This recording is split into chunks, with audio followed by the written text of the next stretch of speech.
If vision and mission are destinations and desired outcomes, then strategy is about pathways and outputs. Companies publish pages and pages of strategy that few read and fewer understand. But strategy is not the complex beast we make it out to be.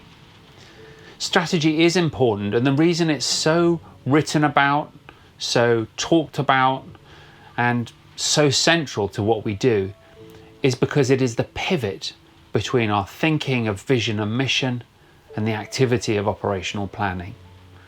And much like the pivot on an old set of weighing scales, it will take the full load of both vision and mission and operational planning. So it better be good.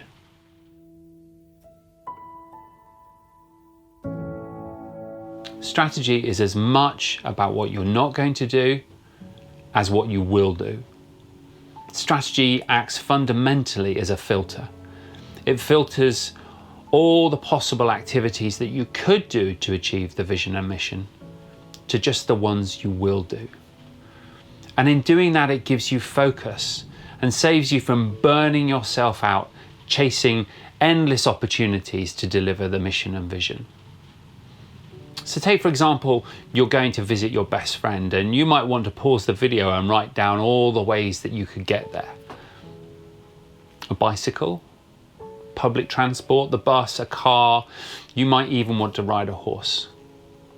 Now, all of these are strategy options. And some of them will be limited. There's no point in choosing to cycle if you don't own a bike. Whatever you choose, you need to stick to that strategy, because it makes no sense to decide that you're going to take the bus and then pump up the tires on your bicycle or fuel the car. Now, in all transparency, I have worked for organizations who have done just that. They have chosen a strategy, but not stuck to it and pursued other strategies alongside it. I compare this to driving the bus and taking the horse and the bicycle on it with you. It makes no sense. It leaves you tired, your resources spread over too wide an area, and you're not getting to your vision.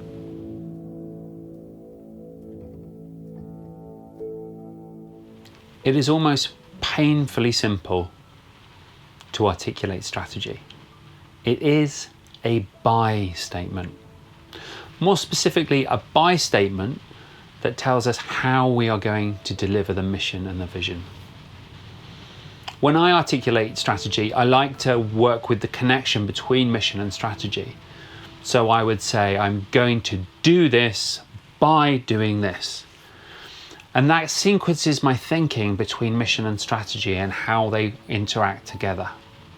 If strategy is that simple, then why have so many of us sat in 2-hour+ meetings or received 180-page documents on strategy? I can't give a blanket statement that will cover every painful experience you've had with strategy. But my belief is that when we talk about strategy, many times people input the thinking behind the strategy in what should be a simple buy statement. They're trying to equip people with understanding of what drives those decisions. But we must remember that strategy is communicating for action. Put all that thinking in a separate document for those who want to know. But for the majority, stick to the simple buy statement.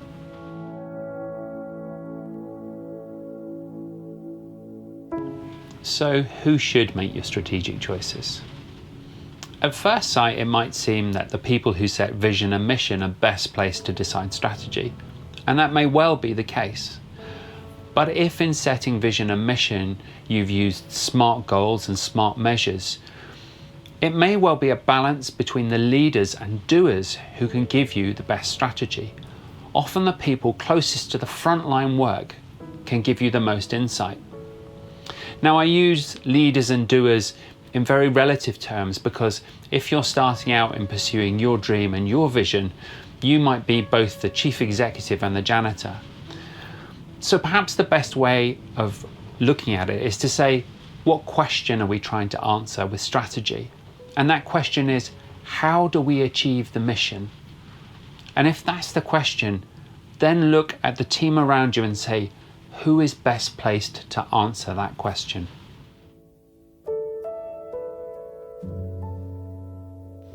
Much like with Mission, people often ask me, can you have multiple strategies?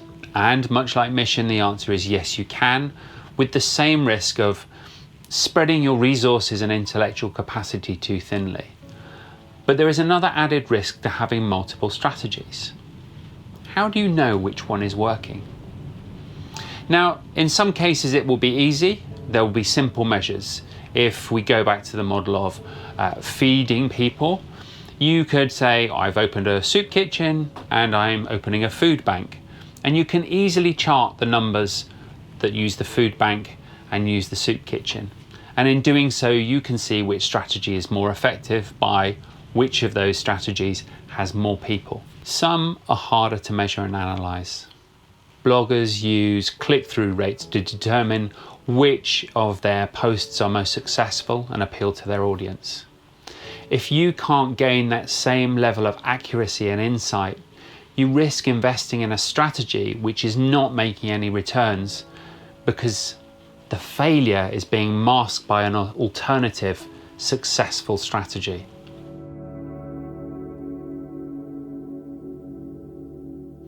If you're just starting out, I recommend you choose one strategy and stick to it. If you give it 100%, you will know whether it did or didn't work. Don't be put off by your previous bad experiences of dealing with strategy. Strategy is simply choosing a direction.